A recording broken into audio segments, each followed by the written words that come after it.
আওয়ামী লীগের বিচার, নিবন্ধন বাতিল ও রাজনৈতিক কার্যক্রম নিষিদ্ধের দাবিতে অন্তর্বর্তী সরকারের প্রধান উপদেষ্টার বাসভবন যমুনার সামনে রাত থেকে শুরু হওয়া বিক্ষোভ এখনো চলছে। সকালেও প্রধান উপদেষ্টার বাসভবনের সামনে কিছুক্ষণ পরপর স্লোগান দিচ্ছেন এনসিপির নেতাকর্মীরা বলছেন, দাবি মেনে না দিলে জুলাই গণ অভ্যুত্থানে শেখ হাসিনার পদত্যাগের এক দফা দাবির মতো আরেকটি এক দফার ডাক দেওয়া হবে। এনসিপির দক্ষিণাঞ্চলের মুখ্য সংগঠক হাসনাত আব্দুল্লাহের ডাকে বৃহস্পতিবার রাত 10টায় রাজধানীর বিভিন্ন জায়গা থেকে দলে দলে যমুনার সামনে আসেন নেতাকর্মীরা। এতে যোগ দেন ইনকিলার মঞ্চ ও ছাত্র জনতা। আওয়ামী লীগ নিষিদ্ধের দাবিতে মুহুর্মুহুর স্লোগান দিতে থাকেন তারা। হাসনাত আব্দুল্লাহ বলেন, আওয়ামী লীগ নিষিদ্ধ না হওয়া পর্যন্ত আমরা ঐক্যবদ্ধ অবস্থান করব। অত্যন্ত পরিতাপের বিষয়, এই অন্তর্বর্তীকালীন সরকার থেকে আমরা যে বিষয়টি প্রত্যাশা করেছিলাম সেটি হচ্ছে গণহত্যাকারী আওয়ামী লীগকে সন্ত্রাসী সংগঠন হিসেবে নিষিদ্ধ করার। আমরা সন্দেহ করছি অন্তর্বর্তীকালীন সরকার আওয়ামী লীগকে পুনর্গঠিত হওয়ার সুযোগ দিচ্ছে। আপনারা দেখছেন অতীতের ন্যায় সন্ত্রাসী কায়দায় আওয়ামী লীগ বিভিন্ন জায়গায় চোরাগুপ্তা হামলা চালাচ্ছে। অতীতে যেভাবে আওয়ামী লীগ জানমালের জন্য এবং বাংলাদেশের জন্য হুমকি হিসেবে বিবেচিত হতো, যেভাবে আওয়ামী লীগ ভারতের এক্সটেনশন হিসেবে বাংলাদেশে ইমপ্ল্যান্টেড ফোর্স হিসেবে কাজ করেছে, এখনো পর্যন্ত সেভাবে কাজ অব্যাহত রেখেছে। আওয়ামী লীগের বিচার, নিবন্ধন বাতিল ও নিষিদ্ধের দাবিতে এখনো প্রধান উপদেষ্টার বাসভবন যমুনার সামনে বিক্ষোভ অব্যাহত রয়েছে। এবারে জানবো সেখানকার সবশেষ পরিস্থিতি। সেখানে আছেন আমাদের সহকর্মী শিমুল খান। শিমুল, বিক্ষোভের সবশেষ পরিস্থিতি কেমন দেখছেন? প্রশাসন কি বলছে জানতে পেরেছেন?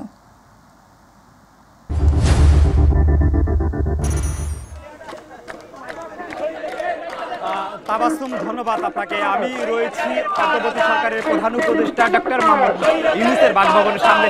গতকাল রাত থেকেই আসলে এই আওয়ামী লীগ সরকারকে নিষিদ্ধের দাবিতে এই ছাত্র জনতা সহ এনসিপির নেতাকর্মীরা ফুটে উঠেছে। গতকাল রাত থেকে এখানে আসলে বিপুল সংখ্যক নেতাকর্মী সহ আওয়ামী লীগের যারা ব্যান্ড করতে চায় তারা কিন্তু এখানে অবস্থান করছেন আমরা দেখতে পাচ্ছি, এবং বিভিন্ন স্তরের নেতাকর্মীরা এখানে অবস্থান করছেন এবং বিভিন্নভাবে স্লোগান দিচ্ছে। আমরা যদি একটু জানিয়ে রাখি আপনাকে,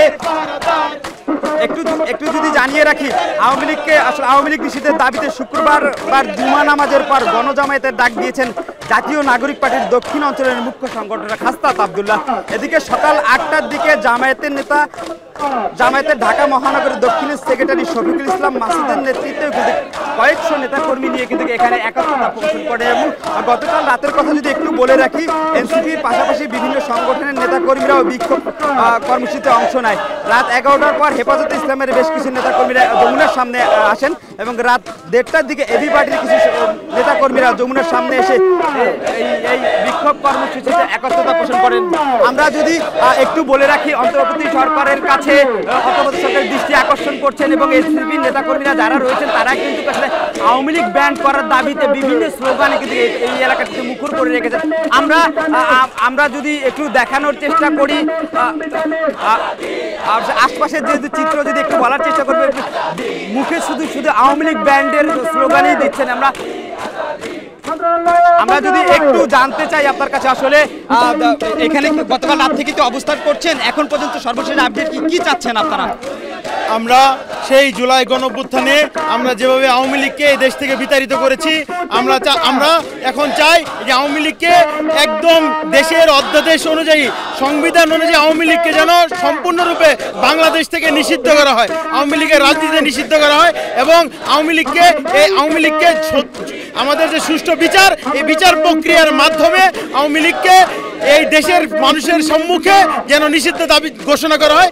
এই জন্যই আমরা গতকাল রাত থেকে এখানে অবস্থান পালন করছি।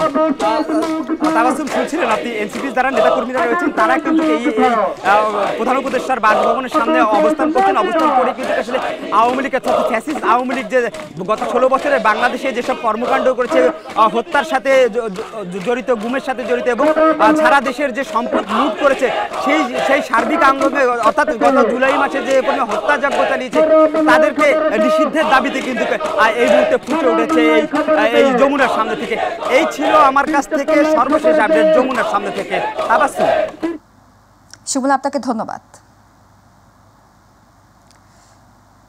দর্শক, এতক্ষণ যমুনার সামনে থেকে সর্বশেষ পরিস্থিতি জানাচ্ছিলেন আমাদের সহকর্মী শিমুল খান।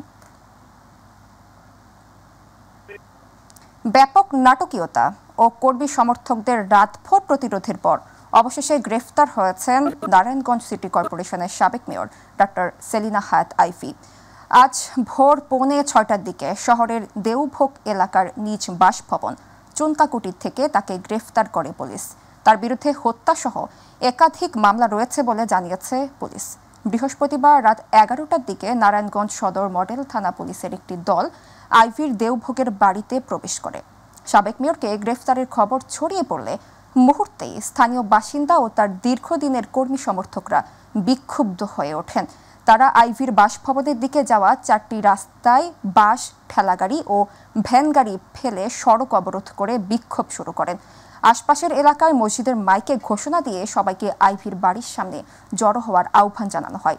দেওভোগ ছাড়াও পার্শ্ববর্তী এলাকা থেকেও আওয়ামী লীগের নেতাকর্মী ও আইভির সমর্থকরা এসে তার বাড়ি ঘিরে রাত ভোর অবস্থান নেন।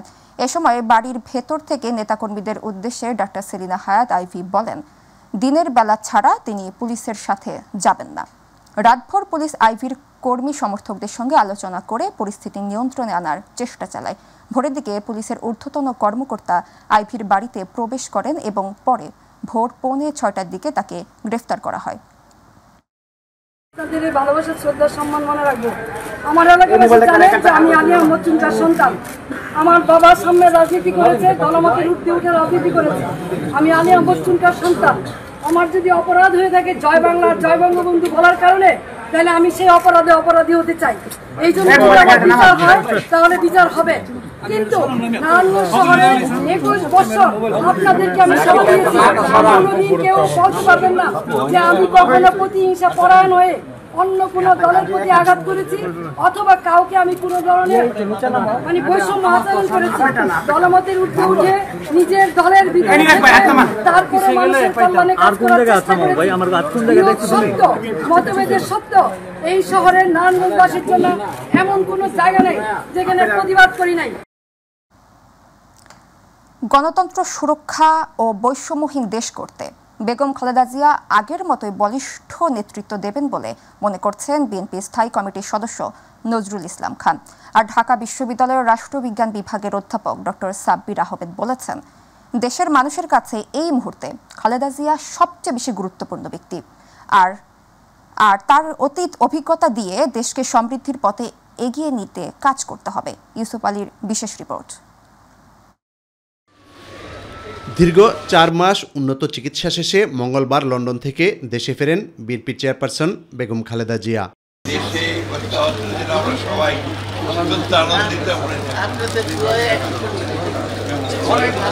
তাকে স্বাগত জানাতে হযরত শাহজালাল আন্তর্জাতিক বিমানবন্দর ও প্রধান সড়কে জড়ো হয় লাখো মানুষ। দলীয় নেতাকর্মীদের পাশাপাশি সাধারণ মানুষও খালেদা জিয়াকে এক নজর দেখার জন্য রাস্তায় ভিড় করে। লন্ডনে চিকিৎসার পর শারীরিক অবস্থা আগের চেয়ে উন্নত হওয়ায় দেশের মানুষের প্রত্যাশা পূরণে শীঘ্রই রাজনীতিতে সক্রিয় হবেন বলে জানান বিএনপির স্থায়ী কমিটির সদস্য নজরুল ইসলাম খান। অতীত অভিজ্ঞতা সব কিছুকে ধারণ করে আমরা দেশে একটা এমন ব্যবস্থা দিকে নিয়ে যাব যেখানে মানুষ তার সংকট সমস্যার সমাধান পাবে, যেখানে আমাদের নাগরিকরা বসবাসের জন্য, মর্যাদার সাথে জীবন ধারণের জন্য একটা উপযুক্ত পরিবেশ পাবে। এ ব্যাপারে দেশনেত্রী বেগম খালেদা জিয়ার একটা ঐতিহাসিক ভূমিকা পালনের সক্ষমতা আছে। ঢাকা বিশ্ববিদ্যালয়ের রাষ্ট্রবিজ্ঞান বিভাগের অধ্যাপক ডক্টর সাব্বির আহমেদ বলেন, ছাত্র জনতার আন্দোলনে 5 আগস্ট আওয়ামী লীগ সরকার পালিয়ে যাওয়ায় খালেদা জিয়ার জনপ্রিয়তা আরও বেড়েছে। বিগত দিনের চেয়ে বিএনপি এখন একটা ভালো অবস্থানে আছে, বিশেষ করে তার উপরের সারির লিডারশিপের জায়গাতে বিএনপি একটা আওয়ামী লীগের চাইতে বেটার জায়গায় আছে। আর সবচেয়ে বড় কথা হলো খালেদা জিয়ার নেতৃত্বটা বিএনপির জন্য একটা প্লাস পয়েন্ট, কারণ উনি অত্যন্ত দৃঢ়চেতা নেতা, তার একটা ভালো ইমেজ আছে, আপোষহীন নেত্রী হিসেবে তার ইমেজ আছে। উনি দলের ক্রাইসিস মোমেন্টে দলকে নেতৃত্ব দিয়েছেন সফলভাবে, তার দলে বড় ধরনের কোনো ভাঙন হয় নাই। সব মিলায়া আমি মনে করি যে বিএনপির জন্য খালেদা জিয়ার নেতৃত্ব অপরিহার্য, আরও যদি উনি সুস্থ থাকে, এবং তাকে রাখাটা দরকার বিএনপিকে চাঙ্গা রাখতে হলে আর কি। বাংলাদেশের গণতন্ত্রকে সুসংহত করতে সবচেয়ে জনপ্রিয় ও শ্রদ্ধেয় নেত্রী হিসেবে অন্য রাজনৈতিক দলগুলো বেগম জিয়াকে সম্মানের আসনে রাখবেন বলে জানান তারা। ইউসুফ আলী, মাই টিভি, ঢাকা। নির্বাচন কমিশনের গ্যাজেট প্রকাশ হলেও ঢাকা দক্ষিণ সিটি কর্পোরেশনের মেয়র পদে দায়িত্ব বুঝে নিতে পারছেন না প্রকৌশলী ইশরাক হোসেন।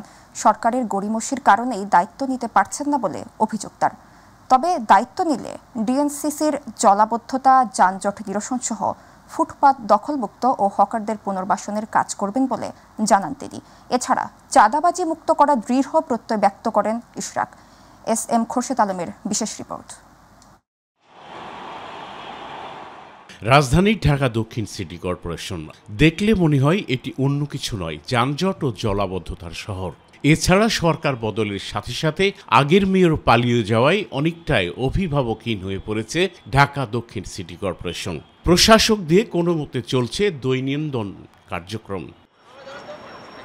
এদিকে আদালতের রায়ে বিএনপি নেতা ইশরাককে মেয়র নির্বাচিত ঘোষণা এবং পরে নির্বাচন কমিশন এ সংক্রান্ত গ্যাজেট প্রকাশ করলেও দায়িত্ব পাননি ইশরাক হোসেন। কাগজে কলমে বলেন বা অফিসিয়ালি বলেন আমি মেয়র, এখন এই বিষয়টা যদি সরকার মেনে নেয়, ভালোভাবে মেনে নিয়ে এবং তারা শপথ গ্রহণের কাজটি সম্পন্ন করার জন্য প্রয়োজনীয় পদক্ষেপ গ্রহণ করে, তাহলে আমি মনে করি যে সবচেয়ে ভালো হয়। এবং আমি আশা রাখি যে তারা আইনের প্রতি শ্রদ্ধাশীল এবং তারা প্রয়োজনীয় পদক্ষেপ গ্রহণ করবে। সময় মতো দায়িত্ব বুঝে না পেলে আদালতের দ্বারস্থ হবেন বলেও জানান প্রকৌশলী ইশরাক। প্রত্যেকটি কাজ আমি আইনের প্রতি শ্রদ্ধাশীল। এখন যেহেতু আইনের শাসন প্রতিষ্ঠা হয়েছে বা হচ্ছে, এটা আমি বিশ্বাস রাখি, তো আমি প্রত্যেকটি কাজ আদালতের মাধ্যমে আইনের শরণাপন্ন হব।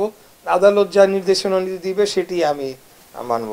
তবে দায়িত্ব পেলে ডিএসসিসির যানজট ও জলাবদ্ধতা নিরসন সহ জনকল্যাণে কাজ করবেন বলেও জানান ইশরাক। যানজট নিরসনে আমরা কাজ করে যাব, তার মাধ্যমে আমরা পরিবেশের যে দূষণ সেটাও আমরা মাত্রা কিছুটা কমিয়ে আনতে পারবো। এরপরে আমাদের ড্রেনেজ সিস্টেম নিয়ে সমস্যা রয়েছে, মশক নিধন নিয়ে সমস্যা রয়েছে, এবং এই ধরনের যে অপরিকল্পিত নগরায়নের ফলে নানাবিধ সমস্যা জন্ম দিয়েছে, যেগুলো আমাদেরকে মধ্যমেয়াদ, স্বল্পমেয়াদ, মধ্যমেয়াদ এবং দীর্ঘমেয়াদে একটা পরিকল্পনার মাধ্যমে নিরসন করতে হবে। ফুটপাতের চাঁদামুক্ত করবেন বলেও দৃঢ় প্রত্যয় জানান তিনি। পুনর্বাসন প্রকল্পের মাধ্যমে যারা এখন এখানে তাদের জীবিকা নির্বাহ করার জন্য তারা সেখানে কর্মসংস্থান হয়েছে, তাদেরকে আমরা অন্য জায়গায় পুনর্বাসন করতে পারি, যাতে করে কারোর জীবন জীবিকায়ও যাতে কোনো ধরনের বিরূপ প্রভাব না পড়ে। পাশাপাশি আমরা যাতে আমাদের নগরবাসীর জন্য ফুটপাতগুলোকে চলাচলের জন্য উন্মুক্ত করতে পারি। এস.এম. খোরশেদ আলম, মাই টিভি, ঢাকা। স্ক্যাবিস বা খোসপাচড়া অত্যন্ত ছোঁয়াচে একটি রোগ যা খুবই কষ্টদায়ক। স্ক্যাবিস বা খোসপাচড়া একটি প্যারাসাইটিক বা পরজীবী সর্বরোগ। সার্কোপ্টিস স্ক্যাবিয়া নামক এক ধরনের পরজীবী আক্রমণে এই রোগের সংক্রমণ হয়। স্ক্যাবিস হয়েছে এমন কারো সরাসরি সংস্পর্শ, সংক্রমিত ব্যক্তির জামা কাপড়, বিছানা, তোয়ালে সহ ব্যবহৃত জিনিসপত্রের মাধ্যমে এর জীবাণু একজন থেকে আরেকজনের শরীরে ছড়ায় বলে অভিমত চিকিৎসকের। মমিন হোসেনের ক্যামেরায় আবু সাইব ওতুর বিশেষ রিপোর্ট। বাংলাদেশের কুমিল্লা ও রাজশাহীতে ছোঁয়াচে রোগ স্ক্যাবিস এর প্রাদুর্ভাব দেখা দিয়েছে, যা ছড়িয়ে পড়েছে রাজধানীতেও। সরকারি হাসপাতালগুলোতে খোসাপাচড়া জাতীয় এ রোগে আক্রান্ত রোগীর ভিড় ক্রমেই বাড়ছে। শত শত চর্মরোগের মধ্যে সবচেয়ে সংক্রামক স্ক্যাবিস। আর এই চর্মরোগটি আঙ্গুল, হাতের কবজি সামনে এবং শরীরের বাহুডোরের অভ্যন্তরে সহ নাভিতে ছোট ছোট ফুলকুড়ি দিয়ে শুরু হয়। আর এ নিয়ে বেশ চিন্তিত রাজধানীবাসী। কুমিল্লা এবং রাজশাহীর মধ্যে যেই চর্মরোগটা দেখা দিয়েছে সেটা কি ঢাকার মধ্যে আসছে কিনা সেটা নিয়ে আমরা নগরবাসীরা খুবই চিন্তিত। সেটা নিয়ে ডাক্তারের কাছে পরামর্শ নিতে চাই আর কি। এই রোগটা সম্পর্কে যাতে সবাই আগে এটা সতর্ক হয় যে এটার মানে এটার কি হয়, সিমটমগুলো কি কি বুঝে তাড়াতাড়ি ডক্টরের সাথে আলোচনা করা উচিত। তবে ইতোমধ্যে রাজধানীর বিভিন্ন সরকারি ও বেসরকারি হাসপাতালগুলোতে চর্মরোগীর সংখ্যা আনুপাতিক হারে বাড়ছে। আর চিকিৎসকরা বলছেন, একজনের দেহ থেকে আরেকজনের দেহে সংক্রমণ দ্রুত হলেও রোগটি প্রতিরোধযোগ্য।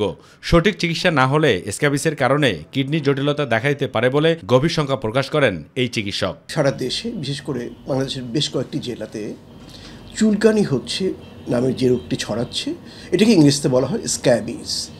বাংলায় এটার একটি নাম রয়েছে খুজলি, এবং কখনো কখনো যখন এর সাথে আরেকটি সংক্রমণ যোগ হয় একে বলা হয় পাসরা বা খোস পাসরা। এটি একটি প্রাচীন রোগ, শুধু বাংলাদেশেই প্রথম হচ্ছে এমন না, আমাদের মতো দেশগুলিতে প্রতি বছরই কোনো না কোনো দেশে এই রোগটি হয়ে থাকে এবং বছরে প্রায় 40 থেকে 50 কোটি মানুষ বিশ্বব্যাপী এই রোগে ভোগে। তো গরমকালে এর প্রাদুর্ভাব বেশি। আর এই রোগের সংক্রমণ ঠেকাতে ওই ব্যক্তিরই শুধু নয়, বরং ওই পরিবার বা একই ঘরে অবস্থানকারী সব সদস্যদের একসাথে চিকিৎসা করার পরামর্শ দেন এই চিকিৎসক, কারণ এটি কাছাকাছি থাকলেও অন্যের শরীরে ছড়িয়ে পড়তে পারে। আমাদের মতো দেশগুলিতে যেহেতু জনবহুল দেশ, এক ঘরে গাদাগাদি করে অনেক লোক থাকে, এ কারণে এটি খুব দ্রুত ছড়িয়ে যায়। এখন এটি চিকিৎসাটাও সোজা, অর্থাৎ লাগানোর ওষুধ 1 থেকে 3 দিন ব্যবহার করলেই পরিবারের সবাইকে সহ এটি ভালো হয়ে যায়। তো এই রোগটি কতটি মারাত্মক হবে সেটি নির্ভর করে আমরা আসলে কি পরিমাণ সতর্কতা অবলম্বন করছি। যদি পরিবারে একজনের এই রোগটি হয়, তাহলে পরিবারের সবাই যদি চিকিৎসকের পরামর্শ নিয়ে একদিনে যুগপতভাবে ওষুধটি ব্যবহার করে, তাহলে কিন্তু রোগী ভালো হয়ে যাবে, এটি বড় কোনো বিপদ তৈরি করবে না। আবু সাইদ অপু, মাই টিভি, ঢাকা। বরিশাল সিটি কর্পোরেশনের সবথেকে বেশি অবহেলিত এলাকা হলো 1 নং ওয়ার্ড কাউনিয়া। জলাবদ্ধতা, বেহাল সড়ক আর মশায় অতিষ্ঠ এলাকার বাসিন্দারা। নতুন পরিষদে দ্রুত উন্নয়নে এসব সমাধান চায় ভুক্তভোগীরা। ওয়ার্ডটি ঘুরে আসাদ চৌধুরীর ক্যামেরায় পারভেজ রাসেলের রিপোর্টে বিস্তারিত। কাউনিয়ার বিসিক বাসু মেয়ার গলির আহমেদ সড়ক ও মুক্তিযোদ্ধা হাতেমালি সড়ক সহ গোটা 1 নং ওয়ার্ডের চিত্র এটি।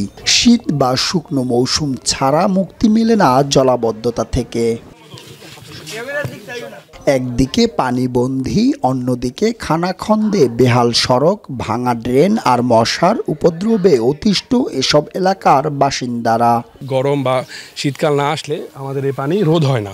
বাড়ি ঘর, রাস্তাঘাট সবসময় ডুবে থাকে, মশার উপদ্রব। সিটি কর্পোরেশনের সকল বিধিনিষেধ মেনে চললেও নাগরিক সকল সুযোগ সুবিধা থেকে বঞ্চিত ওয়ার্ডবাসী জানান ক্ষোভের কথা। নিজেদের জমির থেকে রাস্তা আমরা বড় করছি, 2.5 ফুট, 2 দিকে 2.5 ফুট, 2.5 ফুট, 5 ফুট জায়গা আমরা দিয়েছি। বিগত 16-17 বছরে কোনো সংস্কার হয়নি। বিগত জনপ্রতিনিধিদের প্রতিশ্রুতি ছিল ভরসা, তাই নতুন পরিষদে দৃশ্যমান উন্নয়ন চায় তারা। আমরা নাগরিকদের সুবিধা সেটা থেকে আমরা অনেক বঞ্চিত। ট্রেন সহ রাস্তাটা মেরামত করে এই জন্য আমি আকুল আবেদন জানাচ্ছি। একটি বাজেটের অপেক্ষায় এসব সড়কের তালিকা মন্ত্রণালয়ে পাঠানো হয়েছে উল্লেখ করেছে সিটি কর্পোরেশন। বাজেট প্রাপ্তির সাথে থেকে আমরা পর্যায়ক্রমে একটা পর একটা, যেটা বেশি ঝুঁকিপূর্ণ ওগুলো আমরা আগে ধরছি, পরে কম গুরুত্বপূর্ণ সবই মানে কম ঝুঁকিপূর্ণ যেটা মোটামুটি চলা যায় এটা পর্যায়ক্রমে পরে ধরছি আর কি। বেহাল সড়ক, সামান্য বৃষ্টিতে জলাবদ্ধতা আর নাগরিক সকল সুযোগ সুবিধা থেকে বঞ্চিত এ অঞ্চলের মানুষ। অথচ এই ওয়ার্ডটি বরিশাল সিটি কর্পোরেশনের 1 নং ওয়ার্ড। তাই সংশ্লিষ্টরা এবার সকল সমস্যা সমাধানে কাজ করবে, এমনটাই প্রত্যাশা আমাদের সবার। পারভেজ রাসেল, মাই টিভি, বরিশাল। এবার আমাদের কৃষি।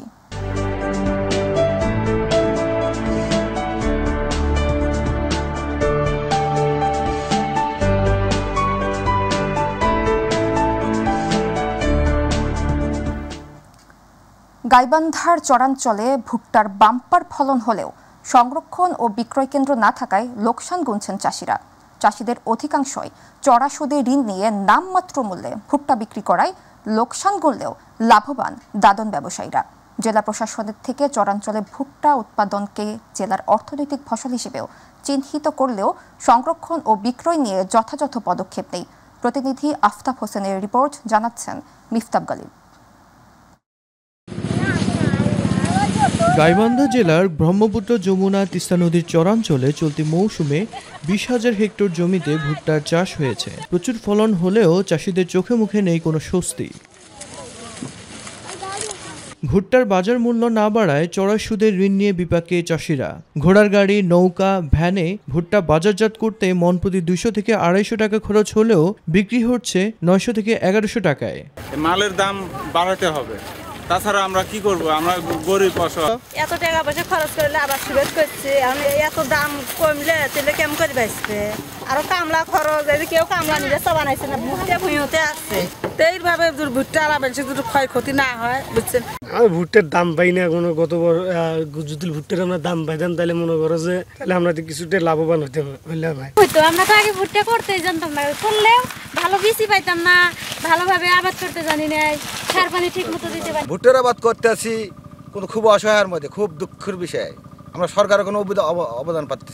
যোগাযোগ সমস্যার কারণে সরাসরি এলাকাতে এসে ভুট্টা ক্রয় করতে না পারায় প্রকৃত মূল্য দিয়ে ক্রয় করা সম্ভব হচ্ছে না বলে জানান ব্যবসায়ীরা। 16টা ডিস্ট্রিক্টে আমাদের 16টা হোলসেল মার্কেট আছে এবং সরকারিভাবে মার্কেটিং যে অফিসাররা যে কথা বললো তাদের মাধ্যমে আমরা বিভিন্ন জায়গায় ব্যবসার ইনফরমেশনগুলো তাদের মাধ্যমে সরকারিভাবে আমরা পাই এবং লিঙ্কেজ তারা আমাদের সঙ্গে লিঙ্কেজ করে দেয়। কোথায় কোন জিনিস পাওয়া যায়, বিক্রি করা যায়, এ ধরনের লিঙ্কেজ আমাদের কাছে তারা সরকারিভাবেই এগ্রি বিজনেসের মাধ্যমে তারা সহযোগিতা করে আমাদের। যোগাযোগ সমস্যার কারণে মূল্য কিছুটা কম হলেও ন্যায্য মূল্য পায় বলে দাবি এই কৃষি বিপণন কর্মকর্তার। এখানে হচ্ছে যোগাযোগ ব্যবস্থার অনুন্নত যোগাযোগ ব্যবস্থার কারণে এদিকে খরচটা বেশি হয়। যারা বিভিন্ন কলকারখানা থেকে যেগুলো এজেন্সি আসে ভুট্টা কেনার জন্য, তারা চর এলাকায় আসতেছে না, তাদের নির্দিষ্ট একটা পয়েন্টে আসতে হয়। তখন এই চর এলাকা থেকে সে নির্দিষ্ট পয়েন্টে এখানে কিছু মিডলম্যান থাকে, তারা এখানে কিছুটা লভ্যাংশ ভোগ করে থাকে। কিন্তু ভুট্টার ক্ষেত্রে হয় কি, যখন একটু দাম কিছু যদি একটু কষ্ট যদি সংরক্ষণ করে তাহলে দেখা যায় যে অফ সিজনে সারা অনেক দাম বেশি পেয়ে থাকে। সরকারের কাছ থেকে সহজ শর্তে ঋণ সহায়তার পাশাপাশি সংরক্ষণ ও ন্যায্য মূল্য প্রাপ্তিতে সরকার উদ্যোগ গ্রহণ করবে বলে এমনটাই প্রত্যাশা চরাঞ্চলে এসব ভুট্টা চাষিদের। মিফতা গালিব, মাই টিভি। এবারে গ্রাম বাংলার খবর।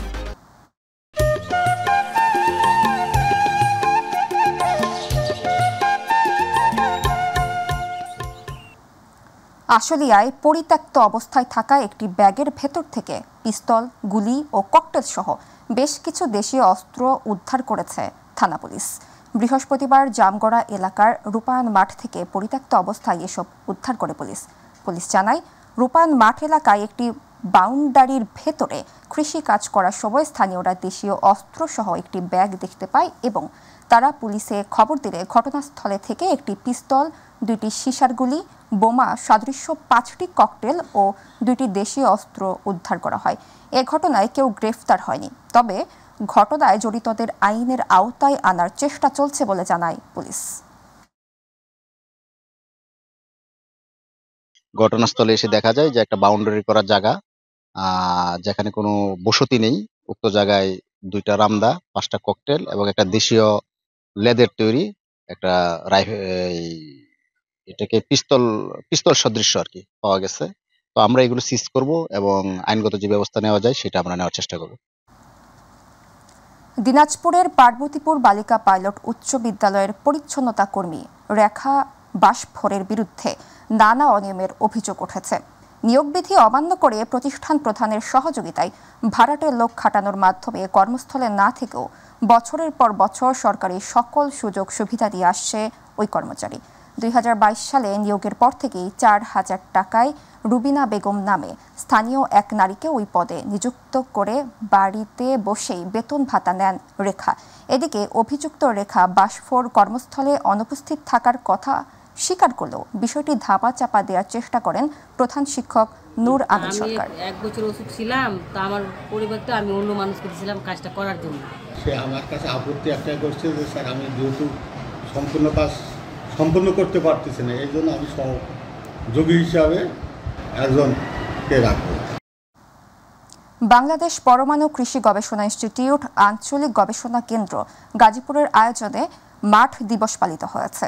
বৃহস্পতিবার কাপাসিয়া উপজেলার রায়েত ইউনিয়নের হাইলজোর এলাকায় বিনা গবেষণা কার্যক্রম শক্তিশালীকরণ প্রকল্পের অর্থায়নে প্রায়োগিক মাঠ পরীক্ষণে ব্যবহৃত বোরো ধানের জাত বিনা ধান 24, বিনা ধান 25 এবং ব্রিড ধান 100 এর অধিক প্রসার ও সম্প্রসারণের লক্ষ্যে কৃষিতে সম্পৃক্ত স্থানীয় কৃষকদের নিয়ে মাঠ দিবসে প্রশিক্ষণ কর্মশালা হয়।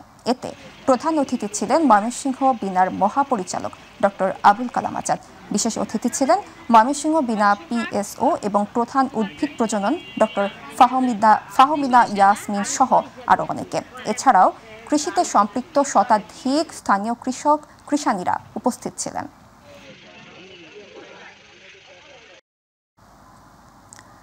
গাইবান্ধার সাদুল্লাপুরে বীর মুক্তিযোদ্ধা নুরুল হুদাকে রাষ্ট্রীয় মর্যাদায় দাফন সম্পন্ন করা হয়েছে। বৃহস্পতিবার সাদুল্লাপুর উপজেলার ভাতগ্রাম ইউনিয়নের দক্ষিণ ভাতগ্রাম মিয়াবাড়ি মসজিদ প্রাঙ্গণে সাদুল্লাপুর উপজেলা প্রশাসন ও সাদুল্লাপুর থানা পুলিশের একটি চৌকস দল বীর মুক্তিযোদ্ধা নুরুল হুদাকে গার্ড অব অনার প্রদান করেন। এ সময় গার্ড অব অনারে রাষ্ট্রীয় সালাম প্রদান করেন উপজেলা নির্বাহী কর্মকর্তা কাজী মোহাম্মদ অনিক ইসলাম ও থানার ওসি তাজউদ্দিন খন্দকার। পরে গার্ড অব অনার শেষে ভাতগ্রাম হাই স্কুল মাঠে তার সঙ্গীয় কয়েকজন বীর মুক্তিযোদ্ধা ও স্থানীয় জনপ্রতিনিধি সহ মুসল্লিদের উপস্থিতিতে জানাজার নামাজ ও ভাতগ্রাম সামাজিক কেন্দ্রীয় কবরস্থানে দাফন সম্পন্ন হয়।